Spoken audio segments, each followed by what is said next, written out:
Semi war అగ్రరాజ్యం America dragon country China మధ్య ఇప్పుడు జరుగుతోంది ఇదే. స్మార్ట్ ఫోన్ల నుంచి డెడ్లీ మిసైళ్ల వరకు ఆల్మోస్ట్ ప్రతి వస్తువులో కీలకంగా మారిన సెమీ కండక్టర్ ఇండస్ట్రీలో ఈ రెండు దేశాలు నువ్వా నేనా అనేంతగా ఎత్తుకు పై ఎత్తులు వేస్తున్నాయి. చిప్ తయారీ రంగం కేంద్రంగా పరస్పర ఆంక్షలతో ప్రపంచ దేశాలనే భయపెడుతున్నాయి. అగ్రరాజ్యాల మధ్య ఈ ట్రేడ్ అండ్ టెక్ వార్ ఇండియాకు వరంగా మారుతుందన్న చర్చ జరుగుతోంది. ఇంతకు ప్రపంచాన్ని ముందుకు నడిపిస్తున్న సెమీ కండక్టర్ చిప్ ఇండస్ట్రీలో ఏం జరుగుతోంది? అగ్రదేశాల టెక్ వార్ మన దేశానికి వరంగా ఎలా మారబోతోంది? Let's watch. అగ్రరాజ్యాల మధ్య పిక్స్ కు ట్రేడ్ అండ్ టెక్ వార్. పరస్పర ఆంక్షలతో సెమీ కండక్టర్ ఇండస్ట్రీలో హీట్. టాప్ దేశాల టెక్ వార్ భారత్కు వరం అవుతుందా?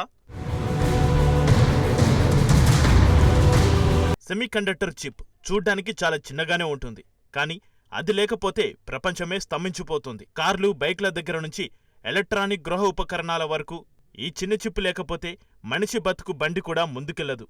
అలాంటి చిప్ మార్కెట్ వాల్యూ ఎంతో తెలుసా? 2030 నాటికి అక్షరాల 80 లక్షల కోట్లు. అందుకే అమెరికా మొదలుకొని అవకాశం ఉన్న అన్ని దేశాల్లోనూ ఈ రేసులో పరుగులు తీయడం మొదలుపెట్టాయి. అమెరికా, చైనా మధ్య అయితే సెమీ కండక్టర్ల కోసం అంతులేని యుద్ధమే జరుగుతోంది. తాజాగా ఆ యుద్ధం కాస్త పతాక స్థాయికి చేరిపోయింది.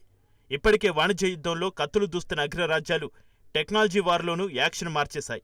పరస్పర ఆంక్షలతో టెక్ ప్రపంచాన్ని పరేషాన్ చేస్తున్నాయి. ఈ యుద్ధమే ఇప్పుడు మన దేశానికి వరంగా మారబోతోంది. అమెరికా, చైనా మధ్య టెక్నాలజీ వార్ మన దేశానికి ఎలా వరం కాబోతుందో తెలుసుకోవాలంటే ఆ రెండు ఆధిపత్య పోరు గురించి తెలుసుకోవాలి. అమెరికా, చైనా మధ్య ట్రేడ్ వార్ కాస్త టెక్నాలజీ టర్న్ తీసుకుంటుంది. నిజానికి గ్లోబల్ సెమీ కండక్టర్ ఇండస్ట్రీలో అమెరికా, చైనాలు ఆధిపత్యం కోసం చాలా కాలం నుంచి కొట్టుకుంటున్నాయి. దాన్ని తీవ్రతరం చేస్తూ ఈ నెల 2న జో బైడెన్ సర్కార్ కొన్ని కొత్త నిబంధనల్ని తీసుకొచ్చింది. ఇవి 140 చైనా సంస్థల్ని ప్రభావితం చేస్తున్నాయి. ఇందులో ప్రధాన సెమీకండక్టర్ తయారీ సంస్థలైన బయోటెక్, సైక్యారియర్, నౌరా టెక్నాలజీ గ్రూపులున్నాయి. అడ్వాన్స్డ్ సెమీకండక్టర్ తయారీ టెక్నాలజీ చైనాకు అందకూడదన్నదే ఆయా ఎగుమతులపై అమెరికా ఆంక్షల్ని విధించడం వెనుకున్న లక్ష్యం. కటింగ్ ఎడ్జ్ అడ్వాన్స్మెంట్స్ సాంకేతికతలో చైనా దూకుడుగా వ్యవహరిస్తున్న నేపథ్యంలో దానికి బ్రేకులు వేసేందుకే ఆ టెక్నాలజీలో బలంగా ఉన్న అగ్రరాజ్యం ఈ చర్యలకు దిగింది. ఇంత చేస్తే చైనా మాత్రం ఎందుకు సైలెంట్గా ఉంటుంది? బీజింగ్ సైతం అమెరికాకు అదే స్థాయిలో కౌంటర్ ఇచ్చింది. అమెరికా తమపై ఆంక్షలు విధించిన గంటల వ్యవధిలోనే చైనా సీన్లోకి వచ్చింది. సెమీ కండక్టర్ల తయారీలో కీలక పాత్ర పోషించే విడిభాగాల ఎగుమతులకు బ్రేక్ వేసింది.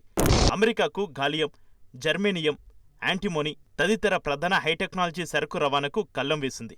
జాతీయ భద్రతపై ఆందోళనల దృష్ట్యా మిలిటరీ కోసమైనా, పౌర అవసరాల కోసమైనా జరిగే వీటి ఎగుమతుల్ని నిషేధిస్తున్నట్టు చైనా వాణిజ్య మంత్రిత్వ శాఖ స్పష్టం చేసింది. ఇంతకుముందు వీటి ఎగుమతులపై ఆంక్షలుండగా ఇప్పుడు పూర్తి నిషేధాన్ని తెచ్చింది. దీంతో రెండు దేశాల టెక్ వార్ పతాక స్థాయికి చేరిపోయింది. చైనాకు సెమీ కండక్టర్లను దక్కనివ్వకుండా చేయాలని అమెరికా చూస్తున్నప్పటికీ ఆ చిప్ల తయారీకి కావలసిన ముడి సరుకులపై వాషింగ్టన్కు పట్టులేదు. చిప్ల తయారీకి కీలకమైన రాగి నిక్షేపాలు చీలీలోనే అధికంగా ఉన్నాయి. వీటిని ఎక్కువగా దిగుమతి చేసుకుంటుంది చైనానే. అల్యూమినియం, టంగ్స్టన్ ఉత్పత్తి పూర్తిగా చైనా చేతుల్లో ఉంది. లిథియం నిక్షేపాలు దక్షిణ అమెరికా ఖండ దేశాల్లో ఉన్నాయి. కంప్యూటర్లు, స్మార్ట్ ఫోన్ మదర్ బోర్డుల తయారీకి అవసరమైన గాలియం లోహ నిక్షేపాల్లో 95% చైనాలోనే ఉన్నాయి. యథావాత చిప్పుల తయారీలో ఉపయోగించే అన్ని లోహాలపై డ్రాగన్ కంట్రీకే పట్టుంది. ఇప్పుడు దీన్ని ఛేదించడానికే అమెరికా కొత్త వ్యూహాలు సిద్ధం చేస్తోంది. అమెరికా తాజా ఆంక్షల నేపథ్యంలో సెమీ కండక్టర్ల రంగంలో తాము అద్భుత శక్తిగా అవతరిస్తామని చైనా బహిరంగంగా చెబుతోంది.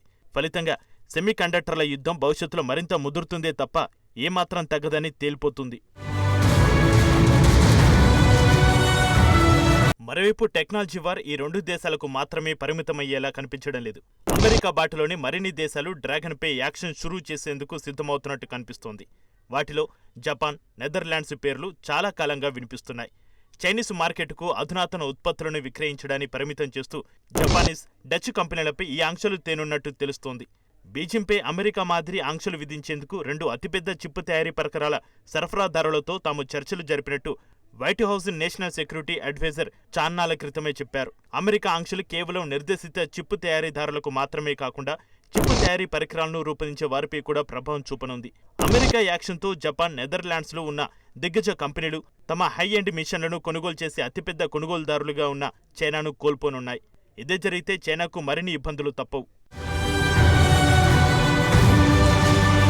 ప్రపంచ ఆర్థిక రంగంలో అమెరికా తర్వాతి ప్లేస్లో ఉన్న చైనా అగ్రరాజ్యం హోదాకు చేరుకోవాలంటే సెమీకండక్టర్ల అంశంలో పవర్ఫుల్గా ఎదగాల్సి ఉంటుంది. కానీ అమెరికా చైనాను ఇప్పుడు అక్కడే కొడుతుంది. ఎందుకు కారణం చైనాకు ఉన్న ప్రతికూలతలు కూడా. ఎందుకంటే చిప్పుల తయారీకి కావలసినవి ఏ ఒక్క దేశంలోనూ లేవు. చిప్పు డిజైన్ అమెరికాలో, తయారీ యంత్రాలు యూరోప్లో, ఆ యంత్రాలను ఉపయోగించే సెమీకండక్టర్లను కూర్పు చేసే ఫౌండ్రీలు తైవాన్, దక్షిణ కొరియా లాంటి తూర్పు ఆసియా దేశాలను ఉన్నాయి. ఈ దేశాలపై కమాండ్ ఉన్న కంట్రీ అమెరికా కావడంతో చైనాకు అడుగడుగునా అడ్డంకులు తప్పడం లేదు. ఇదే సమయంలో సెమీకండక్టర్ల అంశంలో డ్రాగన్కు చోటిస్తే ఏం జరుగుతుందో బైడెన్ సర్కార్కు కూడా బాగా తెలుసు. అందుకే ఎప్పటికప్పుడు చిప్పులపై యాక్షన్ను మారుస్తూ వస్తోంది. తైవాన్, దక్షిణ కొరియా లాంటి దేశాలకు ఆర్థికంగా, భద్రతా పరంగా అండగా నిలవడం కూడా ఇందులో భాగమే. చైనా తైవాన్ ఉద్రిక్తల్లో కూడా నేరుగా ఇన్వాల్వ్ అయి మరీ బీజింగ్ని ఇరకాటంలో పడేయడానికి మెయిన్ రీజన్ సెమీకండక్టర్ల కోసమే అనే విశ్లేషణలు వినిపిస్తున్నాయి. ఎందుకంటే ప్రపంచంలోని 90% అధునాతన చిప్పుల తయారీ జరిగేది తైవాన్లో మాత్రమే. ఈ లెక్కలన్నీ ఓకే, కానీ అమెరికా, చైనా చిప్పు వార్ మన దేశానికి ఎలా వరం అవుతుంది? అమెరికా, చైనా మధ్య చోటు చేసుకున్న టెక్ వార్ భారత్కు లాభమేనా అన్న ప్రశ్నకు అవుననే సమాధానమే వినిపిస్తోంది. ఇందుకు ట్రంప్ హయాంలో వచ్చిన అవకాశాలనే నిపుణులు గుర్తిస్తున్నారు. నాడు చైనాతో అమెరికా వాణిజ్యం పడిపోగా ఇండియా సహా మరికొన్ని దేశాలకు పెరిగింది. అమెరికాకు భారత్, వియత్నాం, మెక్సికో నుంచి ఆయా ఉత్పత్తుల ఎగుమతి పుంజుకుంది. ఇప్పుడు కూడా అమెరికా సాయంతో సెమీకండక్టర్ ఇండస్ట్రీలో భారత్ నిలదొక్కోవచ్చన్న అంచనాలున్నాయి. నిజానికి అంతర్జాతీయంగా భారత ఎదుగుదలను అడ్డుకుంటున్న ఒకే ఒక్క దేశం చైనానే. కానీ ఇదే సమయంలో భారత్ పట్ల అమెరికా సానుకూల వైఖరిని ప్రదర్శిస్తోంది. పైగా ప్రధాని మోడీకి ట్రంప్ మధ్య మంచి స్నేహబంధం ఉండడం కూడా కలిసొస్తుందన్న అంచనాలు ఉన్నాయి. భారత్ వంటి పెద్ద మార్కెట్ను వదులుకోవడం అమెరికాకు నష్టమేనని, కాబట్టి సాంకేతికంగా అగ్రరాజ్యం నుంచి సహకారం ఉంటుందనే ఇండస్ట్రీ వర్గాలు అభిప్రాయపడుతున్నాయి. అయితే అమెరికా తాజా నిర్ణయం జపాన్, దక్షిణ కొరియా, సింగపూర్ తదితర దేశాలకు కొంత ఇబ్బంది పెడుతుంది. దీంతో ఆసియా మార్కెట్లో టాప్ దేశాల ట్రేడ్ వార్ గట్టిగానే ప్రకంపనలు సృష్టించేలా కనిపిస్తోంది.